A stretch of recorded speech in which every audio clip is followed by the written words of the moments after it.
This week on today's Homeowner, we're beginning a two-part series called Going Green. We'll talk to some folks who have created earth-friendly homes and dig into the ideas and products that can make your home more efficient and friendlier to the environment.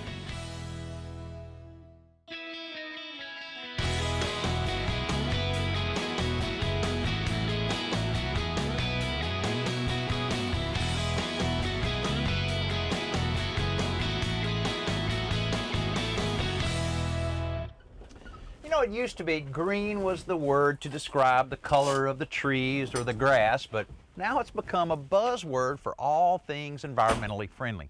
Even so, many of us still don't know exactly what that means, so we're going to really dig into what going green means in terms of our homes, whether you're building a new one or improving the one you have. Now that's a pretty big job, so we've dedicated 2 episodes to this topic. This week and next, we're going to look at some great ideas, techniques, and products to make our homes more earth-friendly. I hope you get some great information, but more importantly, I hope you get inspired. Now, one of those people who was inspired to pursue a green lifestyle several years ago is actor Ed Begley Jr. Since then, he's also become somewhat of a spokesperson for this cause, so recently we visited with him in his home in Los Angeles and asked him about getting motivated to go green. I was a scout in the 50s and 60s. And that was a good influence. My father was a conservative who loved to conserve. That was a good influence. He'd been through the Depression and he saved string and tin foil and never threw anything away and turned off the lights. But then there was a bad influence too, and it was growing up in LA, in smoggy LA in the 50s and 60s. It was really bad. People think it's bad now. It's much better now, as you might know.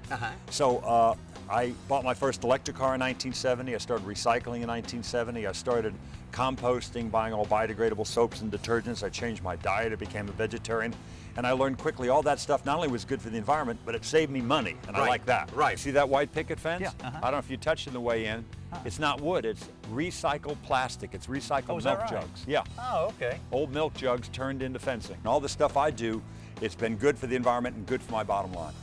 It's probably no surprise that we're in Southern California to kick this thing off because this state has been a leader in all things environmental for decades. But before we're done, we're going to show you some great green ideas from all over the country. Now, this community just outside San Diego is called Del Sur, and the whole development was designed with green living in mind. So there's a lot to see here. But what are we looking for? What makes a home green? Well, we're going to focus on 5 main areas. First, you want to consider the site itself in the design of a home for maximum efficiency. Second, there's the issue of water efficiency, a really big deal in this climate. Third, you want to conserve and recycle the materials used to build the home. Fourth, think about what those materials might do to the air quality, particularly inside the home. Finally, and fifth, and probably the most obvious, maximize the energy efficiency of the home. Now, obviously, this is a hot concept for new homes, but what about older ones? Well, we found a developer in Chicago who renovates old homes and apartment buildings and converts them into green homes. So Alan went to look around several of his projects to find out what draws people to them. Well, it's a mixed bag. The green part and the fact that it's helping the environment, everyone loves. The energy bills, everyone loves more. You know, the idea that the house will only cost you $650 a year to heat and cool, it's like what it would cost in a month. That's kind of a jaw dropper. And then we try to make their experience walking through the home and realize that that's not the only part of the home that's going to sell you. It's still a quality home. There are a lot of features that they wouldn't even recognize unless we explain them. The cabinets being formaldehyde-free and locally manufactured. There's a lot of education that's going into teaching people and the homeowners. We'll even have a homeowner's manual when you come in so you'll know what you have. That's kind of just that extra step that we're taking to explain it makes, I think, the homeowner a lot more comfortable when they're looking at purchasing a place. And then the energy bill is huge. They love it. The idea of saving hundreds of dollars a month, if not thousands of dollars a year, and then the idea of tax advantages on top of that. It's a slam dunk. To me, it's a no-brainer, so hopefully the rest of the nation will kind of figure that out too. Well, hopefully the rest of the nation is catching on to this concept, but the folks here at Del Sur seem to have it wired. This community has been in the planning stages for over 20 years, so there's plenty of time to consider the impact these homes would have. Now, the designers were careful to specify materials that could be found or manufactured nearby. Well, that makes a lot of sense for the environment because less energy is used getting them here. It also makes good business sense because it usually reduces the cost and creates a few jobs in the area. Now, this building is called the Ranch House, and it serves as somewhat of a prototype for all of the construction here. Over 2/3 of the material used on it were manufactured within 500 miles of this location. In fact, some of these stones were found right here on the site. Now, you may not have a quarry on your property, but you may pay close attention to the source of the materials you use to build or remodel your home. With a little effort to investigate, you can save a lot of natural resources and probably save a few dollars off your budget as well. Now, speaking of saving a little money, Joe has a great tip this week that'll help you keep some money in your pocket. Everyone knows that drafty windows and doors waste an enormous amount of energy. The problem is detecting exactly where the air is leaking in. Here's a technique that works really well. Get yourself a butane lighter. This is a kind that has a long shaft for lighting barbecue grills. And open up the valve and ignite the flame, and then just pass it close to the joint where the door meets the side jamb. And if there's any air blowing in, you'll see the flame will start to dance. Right here we're looking pretty good.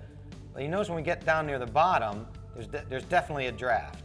And again, as we come up here, the seam between the door and the jamb looks pretty good. So what that tells me is that I need to open the door and check the weather stripping in the bottom foot and a half of the door. You can also check it along the threshold and adjust that up or down. Now don't forget, if you use this to check for drafts around windows, just be really careful with the flame because you don't want to set fire to the curtains. Welcome back. This week we're talking about going green with your home and all that entails. You know, the idea here is to use resources wisely, and one of the resources that's really in short supply these days, water. Now, it's kind of funny because 2/3 of our planet is made up of water, but only about 1% of that is available for our consumption, so we need to manage it very well. Now, there's two things you can do here. The first is using it more efficiently, and we're not just talking about the water you drink. In the U.S., the average family of 4 uses 400 gallons of water a day. That's almost 150,000 gallons a year.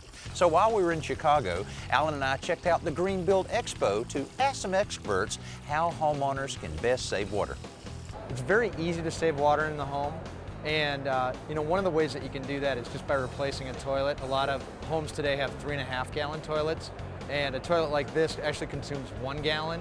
So the savings from that can add up very, very fast. It's very easy to do. One of the things that we want to do when we introduce a high efficiency product like this is make sure that you're not sacrificing performance. So you're saving water, but you're not sacrificing performance. Frankly, you can put this toilet in and no one would even know that it's saving all that water.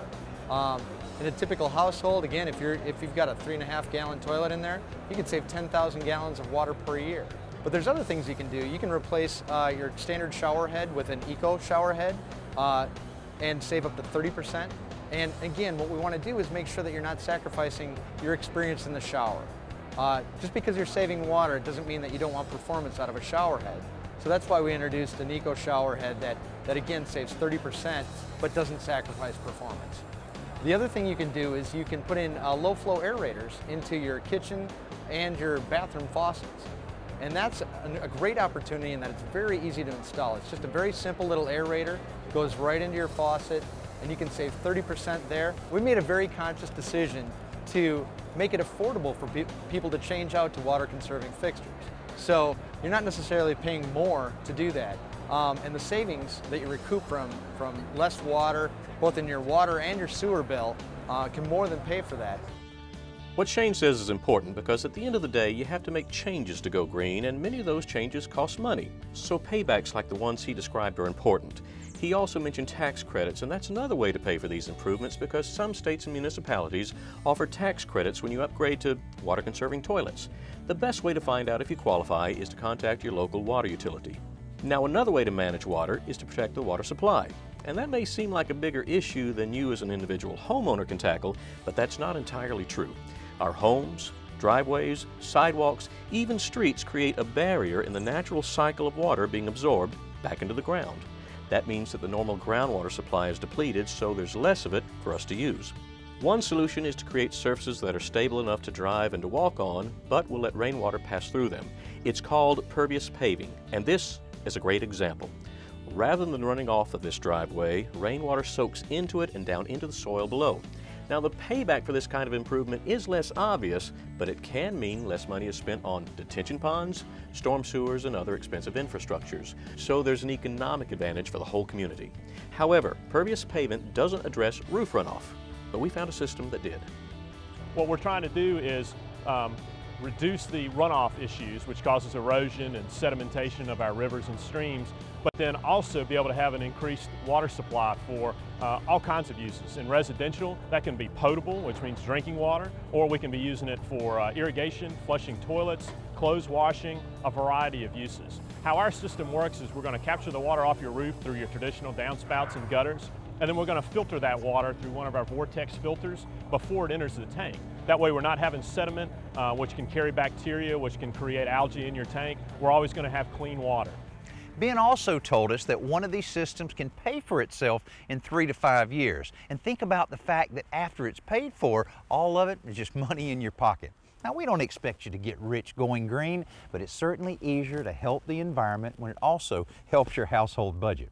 But if you're on a tight budget and some of this stuff is a little out of reach, just check for any water leak you may have in and around your home. Leaky faucets, leaky hose bibs, or a toilet that's constantly leaking, these things waste tons and tons of water every year and cost very little, if anything, to fix. You can also pay attention to how long those kids spend in the shower and be sure to wash only full loads of clothes and dishes. Now, these savings really add up. Now, speaking of savings, Emily has a best new product that's sure to save some on your utility bill. We've already seen a lot of ways that you can go green, and there's still plenty more to come, trust me. But the ones that I really love are the ideas that anyone can easily put into practice and still make an impact, like the compact fluorescent bulb. Now, it's near the top of my list because anyone can afford them and they make a huge difference. This bulb, for example, will use about 75% less energy than a similar incandescent one, but it still delivers the same amount of light. CFLs also last about 10 times longer, so you may save as much as $40 to $50 over the life of this bulb. Another advantage is that they operate at temperatures about 4 times lower than incandescent bulbs. So as you can see, the benefits are obvious, but there are a few things to look for when you're shopping for CFLs. Be sure they have the Energy Star rating, like this one from Envision, so you'll get maximum energy savings. Also, look closely at the color temperature rating. Now, some people complain that CFLs give off a bluish light, but the models with the warm white or the soft white rating seem to more closely match the color of incandescent lights. After all, we're looking to go green, not go blue. This is the inside of the ranch house here at Del Sur, and it's a great example of one of my favorite facets of going green, reusing and recycling materials. Now, these floors were reused from an old barn, and the beams overhead were recovered from a pier up in Oregon. Now, that's great because these materials conserve new materials, but I guess I've always done it because my father taught me never to let anything go to waste. And I'm a little bit of a pack rat at heart anyway. You know, I discovered a long time ago in my remodeling business that a lot of good stuff comes out of older homes. In fact, several years ago, I built a house that was composed of almost 70% of reused materials. Now, from what Alan tells me, he's found some of my kindred spirits. You know, often when you think about going green, you're thinking about ways that you can build environmentally friendly in the construction industry. But actually, there is another side of that green building coin. It's called green deconstruction. Deconstruction means that a home which otherwise would simply be demolished is disassembled piece by piece so that the components can be reused elsewhere. Ted Reif of the Reuse People of America explains the process. Of course, the process obviously has to start with, the person wanting to do it. And as a nonprofit organization, that helps immensely because the materials then that are salvaged from the job like this is treated as a donation to the homeowner. So they have a tax donation which offsets the cost of deconstruction. Deconstruction does cost more. So the tax donation in our nonprofit status takes that whole item away from the argument. On a normal house, we can save upwards of 65 at the low end to 80% of the total weight of the house. And then a lot of, beyond that then, and that's for reuse, then a lot of the rest can get recycled. So that the balance now of what we're throwing away is minuscule. We're talking about 5, 10, 15, 20% at most. You know, unlike recycling, reusing doesn't require additional energy to convert a material to a new use. For example, these stones on the fireplace were found right here on the site. But recycling is still a great way to keep materials out of the waste stream and conserve new resources, like these cabinets that were made from recycled sunflower hulls. Pretty neat. Now, you know, at the Green Build Expo, we also found some pretty interesting sources like sorghum stalks, which were being converted into unique looking panels for use in cabinetry and furniture. But one of the coolest examples to me was the reclaimed wood. Well, you know, wood is an inherently reusable resource, and you know, all of us have seen where you're going down the road and a big excavator is just knocking down an old building, maybe built 100 years ago. And what we do at Terramai is we save that wood. It tends to be particularly special because 100 years ago, the trees were all amazingly old growth trees. So we get wood out of factory buildings, we get wood out of railroad ties. If you look here, this is you know, the classic gymnasium seat. And you know, we've all sat on it, but what you don't realize is that it's actually amazing wood. It's all clear and eminently reusable, either as a siding or as a paneling product or as a flooring product. So part of our mission is to let people know that, you know, let's reuse those woods. And with the wood that you get from Terramai comes a story. You know, the story behind the wood is cool, but old wood like Ken's describing is inherently stronger and more stable. So when you combine that fact with the cost of reclamation, you can expect to pay slightly more for most species of reclaimed wood. Now, oddly enough though, Ken says that the cost of reclaimed teak pretty well matches up with some newer hardwoods. Now, while I check out more of the features here, why don't you check out this question we recently received. Hi, Danny. I've heard that if you install a digital thermostat, it will lower your utility bills. Is that true? Vicki, you sound a little skeptical. I don't blame you either. There are tons of gimmicks out there that say they will save you money. People always want to know what's real and what's not. What you're thinking about is called a programmable thermostat, and believe it or not, it can save you a lot of money. But how much is really up to you. These devices allow you to automatically turn your thermostat back 10 to 15 degrees for the hours of the day when your house is empty. By doing this, you can save up to 15% a year on your heating and cooling bill. Obviously, this works best if you have somewhat of a consistent schedule that leaves the house empty for long periods of time. And programming some of these units can be a little complicated, so make sure you're very comfortable with the functions of the unit before you install it. The one exception here is a home with a heat pump. A typical programmable thermostat may actually make a heat pump less efficient, but there are newer hybrid thermostats on the market now that can be used with these systems. We've looked at a lot of what going green means this week. Planning a home to accommodate the site, reducing water use in and outside the home, and the reuse and recycling of materials to conserve our natural resources. But there's a lot more to consider, and we'll take that up next week in our second installment of Going Green, when we really dig into indoor air quality and energy efficiency. Plus, we'll try to help you cut through some of the clutter in the green landscape to figure out what's really making a difference for the environment. Hey, until then, thanks for joining us. I'm Danny Lipford.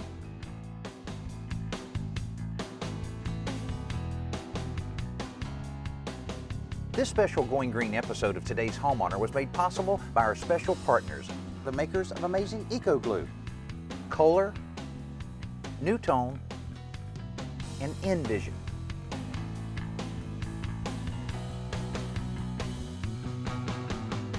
We'll dig into more of what Going Green means next week when we wrap up this two-part series.